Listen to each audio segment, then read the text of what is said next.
All right, everybody, welcome to another episode of Xposure Runs the Podcast. I'm your host, Mustafa. Today we have a special guest, which I'm excited to have, our first female baller up here on the podcast. Let's welcome Miss Brianna McDaniel. Hey, how you doing? Welcome. Appreciate you coming. So tell us a little bit about yourself, Brianna. Like, what's your likes, what's your dislikes? What does Brianna like to do? Well, I like to do, of course, hoop, but I cook, I bake. That's really the things I really like to do. Like, if I'm just sitting in the house and I know I got some food to cook, I'll just be like, okay, I'm finna go cook. And then, like, my friends will end up calling me and they'll be like, you cooking? And I'll be like, yeah. And they'll be like, okay, I'm on my way to your apartment. Like, all right. What's a specialty dish and a specialty dessert that Miss Brianna can make? Like, right off the bat. Okay, so I just started making it this year. It's jerk honey lamb chops. Excuse me. With some green beans and mac and cheese. And what's the dessert that's gonna go with that? Upside down German chocolate cake. Okay. After you hooping, some lucky gentleman is gonna get a nice. Okay, all right, I'm with that. If you recall, because I do distinctly, I first met you at the premier female hooper event at Mount Carmel. That was my first time meeting you and your mom. And at that time, if I remember correctly, you were injured. Yeah. Just seeing how that event was, and talk a little bit about how difficult it was that you were not able to take part in that, because it was a pretty dope event. Yeah, it was a great event. It kind of sting a little bit because I wasn't playing, because I did tear my ACL my junior year. It was a long and hard process because, like, I had to learn how to walk again, run again, do stuff on my own. Like, first few weeks of surgery, after surgery, I couldn't do nothing by myself. I had to have people help me. So that was really like a tough time. And then, like, just seeing people out there hooping and doing everything, it was just like, I wish I was out there. But I feel like me going through that really made me tough, though, because that is a hard thing to go through. Like, so I keep looking off camera because my wife is here in the studio. Our son is going through that literally right now. Xavier tore his ACL technically got injured December the 8th, but a few days later, after I let him convince me to go back, because he hyperextended his knee in the game. But long story short, he ended up tearing his ACL, and he's on that recovery process now. Like, it's difficult for him to watch other people who, I mean, honestly, it was difficult for me as well. He didn't finish his senior year. At least, you were able to come back for your senior year. Yeah. How difficult mentally was that for you with that type of injury? I'm not even gonna lie, like, I was depressed. Like, it was hard because it was like, I was used to, okay, I'm gonna get up, go to the gym, do my little workouts for today, come back home. Like, it made me really appreciate, like, being able to hoop for real, because you can't do nothing. You can't really, like, go, like, if you walk, you can't walk quick as how you want to. Like, I had to wait 4 weeks to walk. I tried to walk one time, I failed, but like, it's hard. Like, it's a real hard process to go through, and people really don't understand it until they go through it. Right. And I can honestly say he gonna get out. He gonna get it. Like, we think he will, and he is a very he heals quickly, but he is very determined. He get ready to go to school August the 18th. My next question in regards to that is, how many games did it take you to, like, mentally shed the fear of being back on the court? I think about 5 games. About 5 games. Now, in those first 5 games, like, what was that progression like? Were you hesitant? Did you? Because I saw a couple of your high school games. You can hoop. Like, you a beast on the court. I ain't even gonna front. So, like, in them 5 games, what was that progression like mentally? Not to be scared. That's really the main thing, because if you think about it so much, you're gonna end up hurting yourself. Right. Man. So, me just not really thinking about it. My parents, my dad, especially my dad, he was like, "Stop babying your knee. Like, if you really want to play, you better stop babying it. Just play. Like, play. Right. Like, you out here, you clear, you know there's nothing wrong. You got a little scar tissue in there, but you fine, like play. So it took me about a good 5 games, but once I got the groove and like saw like, oh, okay, I ain't hurting that bad. I can do it. So that first time getting knocked down, like what was you scared? Like what was the like? Oh shit! Like what was that like? I was like, oh no! I said nope. I said I fell. I balled up. They had to come out on the court and get me. I started crying and hyperventilating and everything. I was like, I was scared because I didn't know, like, did I hurt it again? Because the way I hurt it, it was non-contact. Oh, so okay. Like I did a move and my knee buckled and that was it. So I was like, once somebody hit me, I just like froze up. I couldn't do nothing. So I was like, once my mom was like, you okay? You walking? You fine? You don't feel like your knee out of place or anything? I was like, no, I'm just scared. And she was like, okay, you all right. Okay. Get up and get back out there. So, got you. Yeah. Okay, no, that's pretty dope.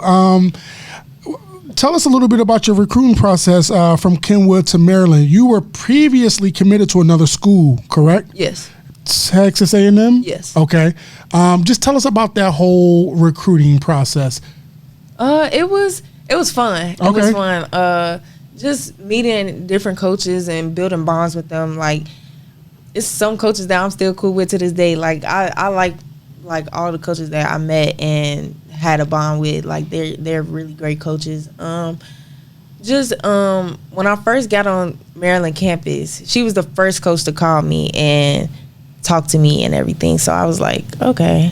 So we went there, talked and everything, and I just felt like it was home. Like, don't nobody really know this, but my grandfather passed away 3 years ago. And after that, I wasn't able to sleep like throughout the night. Like, I wake up like 3 times out of the night. My parents, we was like, okay, do you want to commit? I was like, yeah, I want to commit. They was like, all right, sleep on it. Let God like give you a sign. So when I went to sleep, I prayed before I went to sleep. Then I went to sleep and I slept peacefully the first time in almost like 2 years. Wow. So that was like really, that was like, okay, yeah, this home for me. Okay. So I felt like it was my grandpa telling me like, okay, yeah, the first time didn't go too good. So this time we gonna be all right. So. Do you want to talk about the reason that you decommitted from Texas A&M? If not, it's fine. I'm not gonna push it. It's nothing really bad. We just didn't communicate. Yeah. Fair enough. Yeah. We'll leave it at that. Yeah. Excuse me. Best and not so best part of the recruiting process?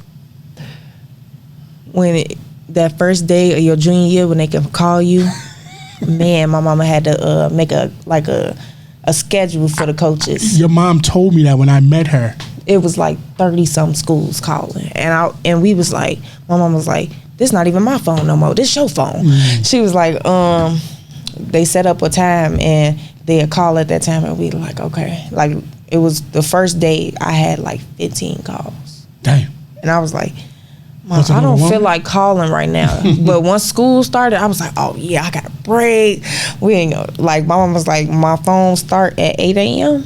and it ends at 9 and I'm getting my phone back. So yeah, that was really our days, like on our way to workouts. Coaches was calling, like our phones was busy. I ain't really started giving coaches my phone number until until I cut my list down to the top 5. Okay. Yeah. And then they got a chance to talk to you directly. Yeah. Give me your spiel. Yeah. Okay. And what about the not so best part about recruiting? What was that like? I really didn't have no real bad experience recruiting. Okay. To be honest, like it was some long-winded coaches though. But I wasn't tripping about it. I like talking to them. They be funny though. Like a lot of coaches, they was some funny coaches, but it like them long talks. But when I was tired, those was the times like I was like, oh my God. Yes, get to the point. Please. Like what we doing? Okay, offer. All right, cool. Thanks. Okay. You were injured during your junior year when all of the recruiting started. Did you have some concerns that was going to affect your recruiting, your injury? Yes, I was like, I told my mom, I was like, Mom, what are we gonna do? Like, is they gonna take my offer away? Is they gonna stop recruiting me? Like, what we gonna do? She was like, no, we just gonna see. We gonna let them know what's going on, and if they decide to move past, then that's on them. Then, lost. Right. Mm-hmm. So I told coaches, I was like, I don't know how this will affect our my recruitment with you guys, but I tore my ACL and this, that.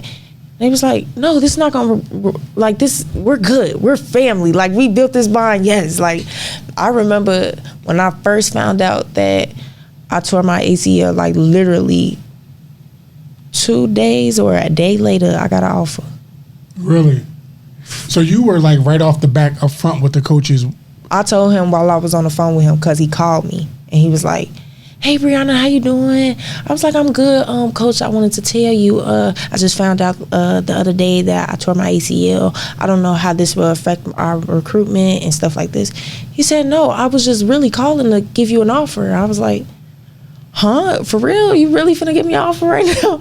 And he was like, yeah, we're excited about you and stuff like that. Right. So I was like, when I got off the phone, I was like, Mom, he gave me an offer. She was like, huh? He gave you an offer? I was like, yeah. I was so surprised and I was happy. I couldn't do nothing but thank God right then and there, because I was like, man, I'm going through the toughest times right now. And I think that was like really like lifted you up a little bit. Yeah. When Zay heard his, we were definitely concerned that he had already had to offer where he was going, but that no other offers were going to come in. And none really did, but we kept the injury under wraps until we like officially knew. And we knew he was like, the hyperextension, yada, yada, yada. But when we got the official word, we were very nervous. And how we knew as a family that where he going Indiana Tech was where he should be at is that the coach, he texted me and was like, I know y'all keeping that from me, but just know that we won him.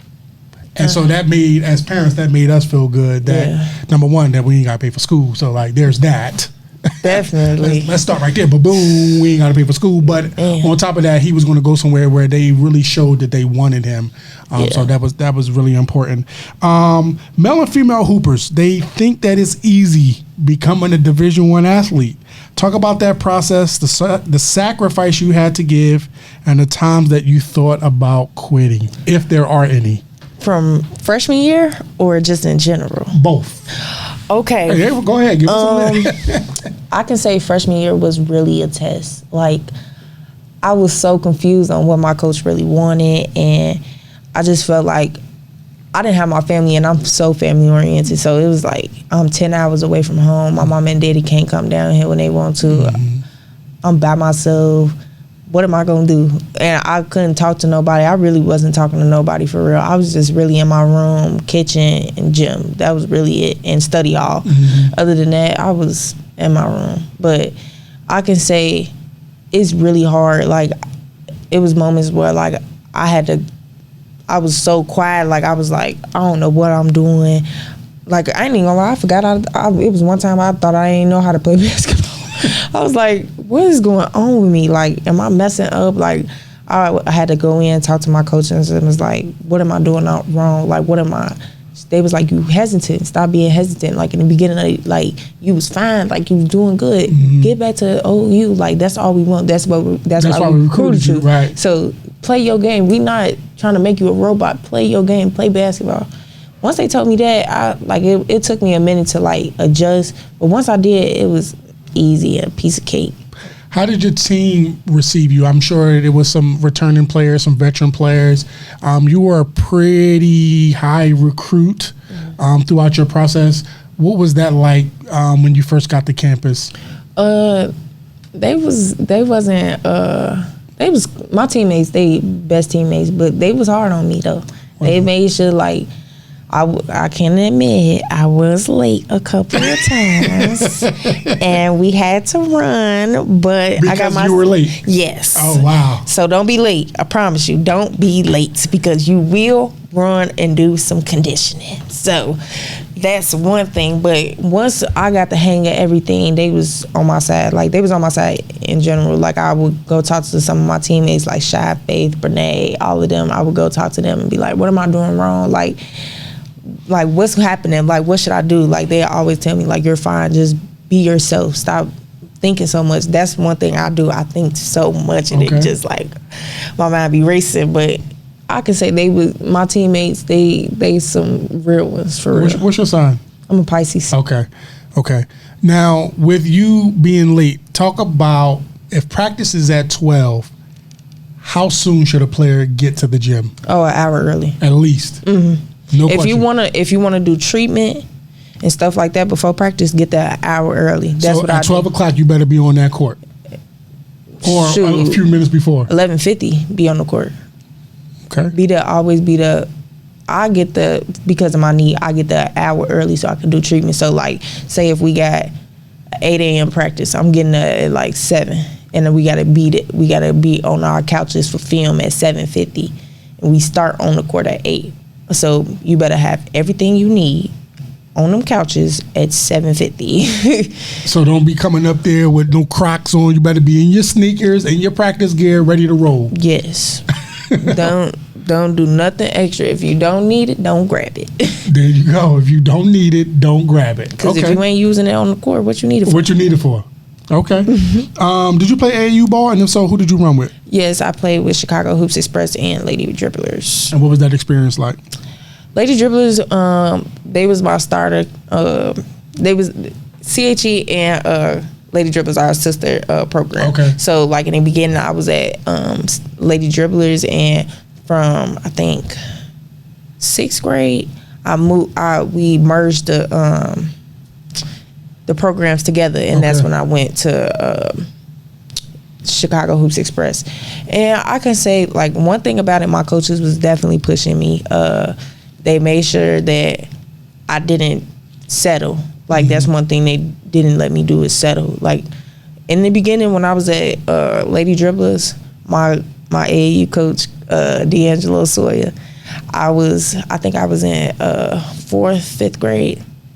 I was playing with the older kids, so I was playing with the 7th and 8th graders. Okay.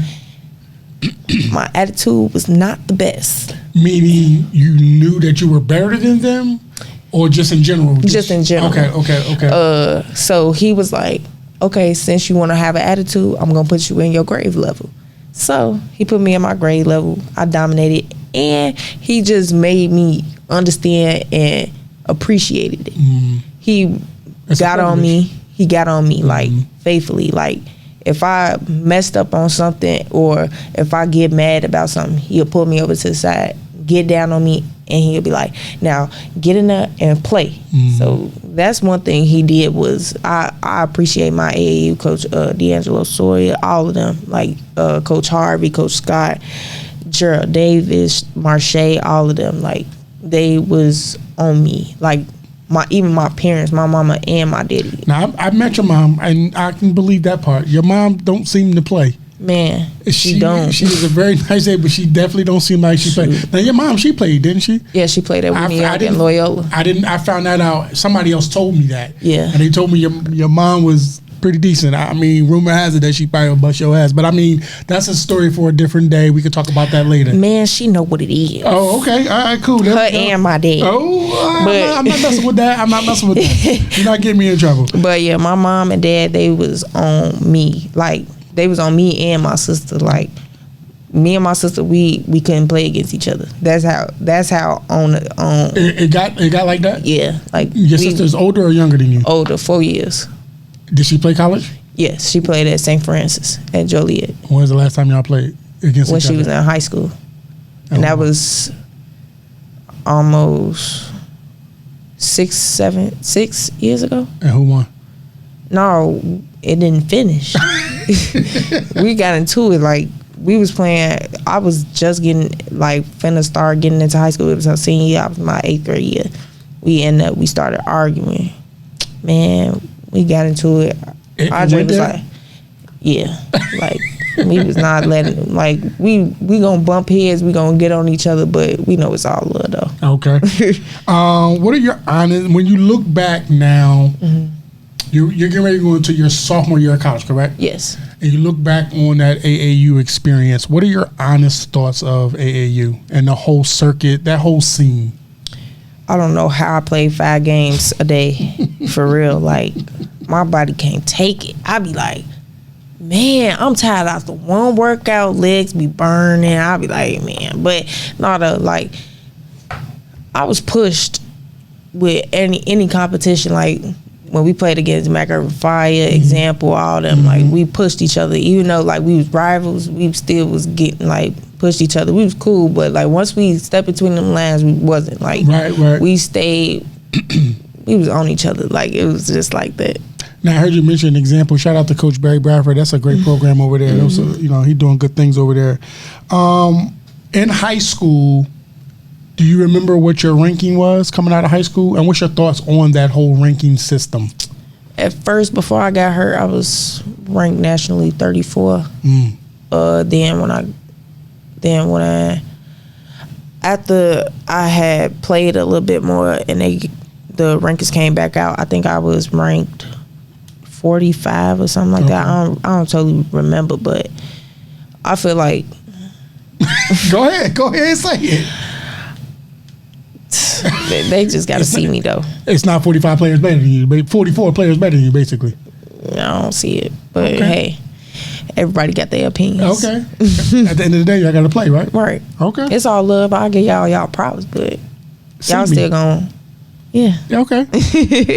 Scout yourself as a player. What type of player are you? I'm a very aggressive player. I don't take no crap at all. Okay. One thing about it, if you need your kid to get a steal and go lay that ball up, call me.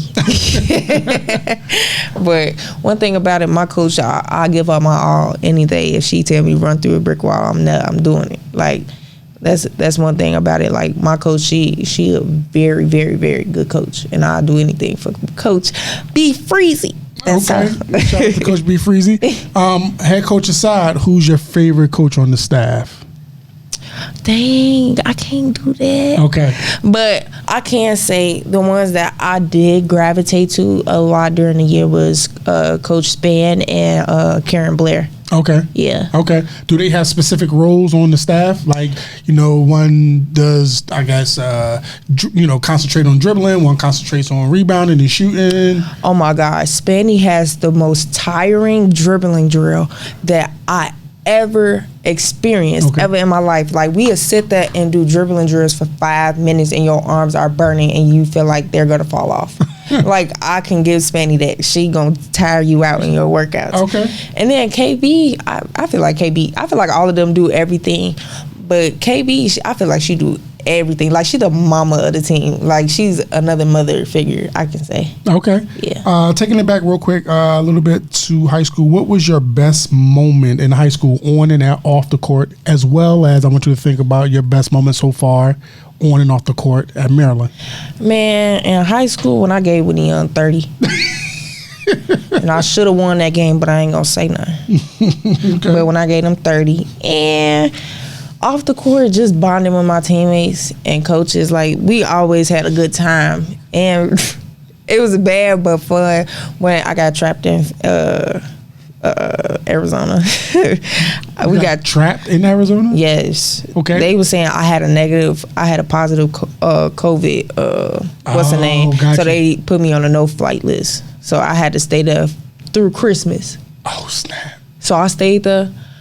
Man, I was so mad. But you was by yourself? I mean, no, I was with my mom and daddy. Okay. But it was just like, bruh, I had a rapid test and I showed them. They was like, nah, we can't take the rapid. So I was like, bro, y'all better take this rapid test. I'm trying to go home for Christmas. And I'm like, I'm barely gonna be home for real in college, and y'all gonna, I was so mad. But I can say that was a funny time though.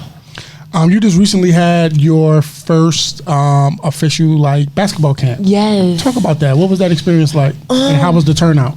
It was great. All the kids loved it. Like, the elementary kids, one of the girls told me, my mama don't want me right now. So I was like, I really appreciated everybody coming out for it to be my first camp. I had a lot of people come out.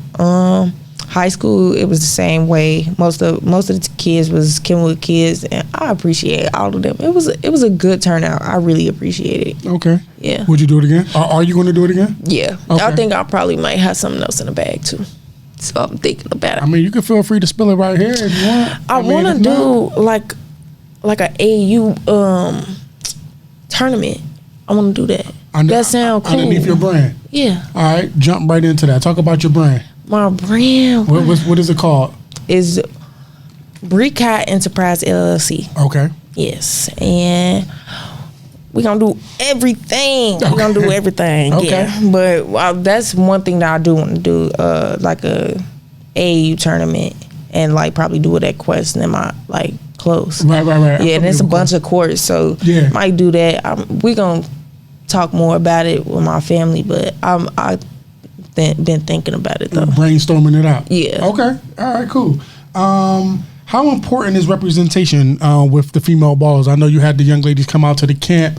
Like, talk about that experience when they saw you. They were able to kind of like rub elbows with a Division I basketball player. Did most or some of them know who you were? Yeah. Some of the kids were from like different AAU teams, but they knew who I was from, who I am. It was good. I just wanted the girls to understand, like put yourself out there. Never let nobody tell y'all can't do something. Like, always put your mind to anything. Like, it don't matter what nobody say. If you feel like you can do it, you can do it, for real. Okay. Yeah. Thinking back to high school for 1 second, who guarded you the toughest in high school? Nobody could guard me. Nobody could guard me in high school. I was giving everybody problems. You was giving everybody buckets? Man, and that was ease any day. Okay. Barbecue chicken, huh? For sure. All right, so who was the toughest player for you to guard? Nisa Morrow. What school? Simeon. Where's she at now? LSU. I'm glad you brought that up. I got a question about that, but go ahead. Man, I did a charge on her in the city championship in my sophomore year. I had a concussion after that. Oh, shit. That girl, she's strong. She's strong and built. Like, I give her that. She tough. That's my girl, though. Okay.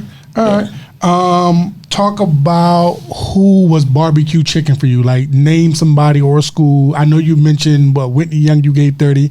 All right, so we'll accept that as the team you that was barbecue chicken. What player did you give specifically? You was just giving them buckets upon buckets.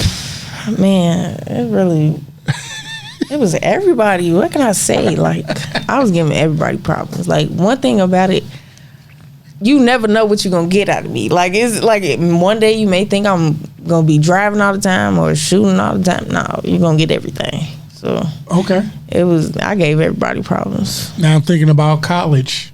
Who is the toughest person you've had to guard so far? Oh my God, Caitlin Clark from Iowa. She don't stop moving. Like, that girl, she runs like, and you can't touch her really. Like, they gonna call a foul on you. Okay. It was one part of the game. I got 2 fouls in 30 seconds. Damn. I was like, yeah. And my coach was like, I said, Coach B, I didn't touch her. She said, no, but you pissed her off, so that's all right. So I was like, all right, I'm cool with that. Is it safe to say that players like Caitlin and just them high level players, when they come to play, like, they are like as good as advertised? Yeah. Yeah. Because I watched all the games leading up to the national championship game, and I was like, damn, she carry herself like in a highway though. Like, I can give her that. She got it. Like, she got that. Like, if you think she ain't pulling up from half court, almost, she Curry for real. Dead serious. Like, she pulling it, no hesitation. Like, you would think like she finna drive, no, sidestep 3, sidestep to the left. She cashing it. Don't matter. And I watched that game. That was a hell of a game too, man. Talk about teams that are beginning to, you know, kind of come together as the super teams. You talked about LSU. You know, you got the hometown young lady, Janae Camp, get ready to go down there. But they also had a big-time transfer come over. Is it tough playing against those type of teams with that much firepower? Or it's still like you still got to see me on the court? It's both, because, like, you really got to see how you can guard them. Because, like, sometimes you may not have that many, like, bigs that you can, like, guard, like an Angel Reese or something like that. Like, you gotta make what work. Like, we made it work. Like, Faith Masonis, I swear, my teammate Faith, she is one of many people that I know that will get down on the floor and go after everything. Like, Faith was the one to, like, get out the rebounds, bring the ball up. Like, it was one game she was being a point. I'm like, okay, Faith, go ahead, girl. I'm like, okay, but, like, Faith is the one to, like, I call her Mama Faith, but I love Faith. Okay. Like, yeah. Okay. All right, so we're going to kind of talk about a little bit. Do you feel the female game will ever be, no, I shouldn't say ever be, that's the wrong, just the differentiation, like, why do you think the female game has not gained the popularity that the male game, other than the obvious reasons? Like, what do you think is the reason behind that? Because sometimes some people don't promote it, though. Like, nobody really like, oh, let's go support women's basketball. Let's do this, let's do that. It's rare that you see, like, well, before this year, you rarely seen somebody say, oh, it's women's basketball playing on right now. Let's watch the WNBA. It's rare. Now is like a bunch of people now saying, oh, this team is playing right now. This team is playing right now. Let's check in on this. Like, it's I feel like it's evolving now. Right after, well, not right after, but not too long after the national championship game, and I'm paraphrasing here, Angel Reese was kind of quoted as basically saying, like, the college game is allowing the females to reap the financial benefits more than the NBA. Do you feel that way? I feel like it is. Okay. Yeah. We won't tap that, because, you know, eventually we're hoping that you'll be on that platform, so we don't want to. Yeah. You know. All right, we'll jump right off. All right, so we'll get off that train a little bit. What are some of your goals going into next season?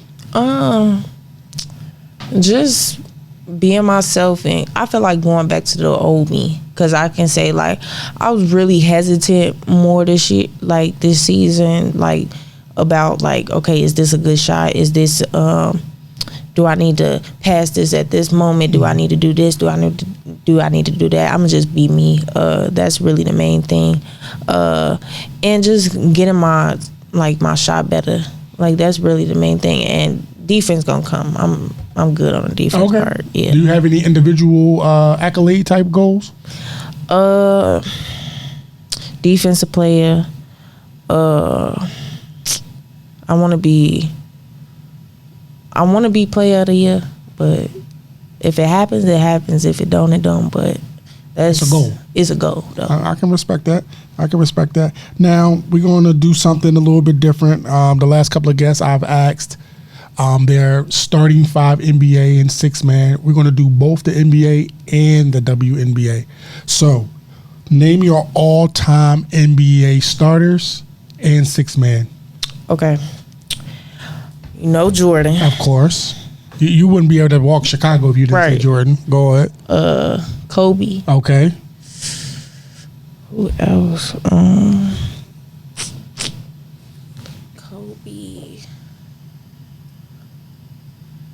Curry. Okay. Kevin Durant. Okay. And my big. I got to go with Shaq, though. And who's your 6-man coming off the bench? My 6-man. Who is my 6-man? Gary Payton Jr. Gary Payton Jr. Okay. That man hard. Okay. That man. Okay. So mine would be, I'm going AI. I'm going Kobe. Of course, I'm going Jordan. Right. I'm going LeBron. And I'm going Hakeem. And my 6-man is Jamal Crawford. Okay. Yeah. Now, your WNBA all-time. I think I might surprise you, because I actually followed the female game quite extensively as a youth. So who's your WNBA all-time starter and six man? Dana Evans. Okay.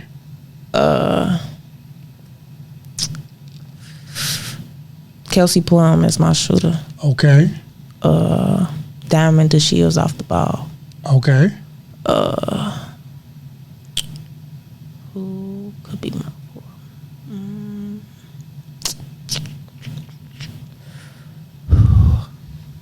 I know I gotta have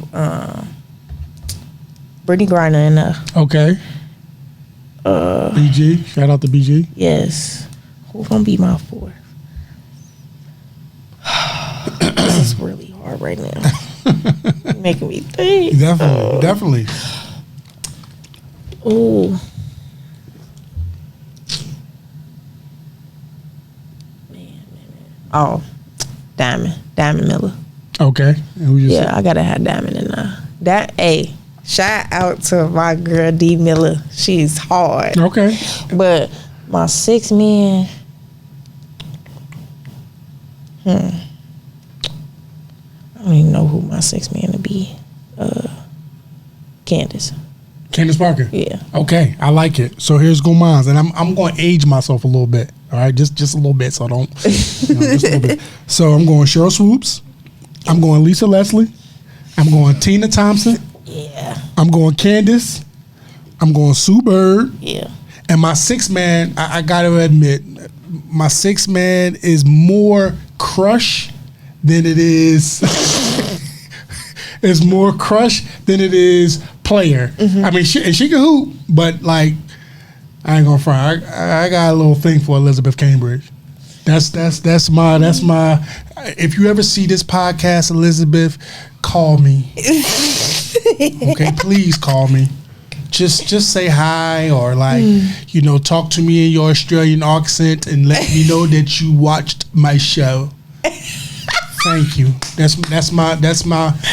I just shot my shot a little bit, just a little bit. All right, that's my girl there. All right, so last two questions. Mm-hmm. Last two questions. My first question.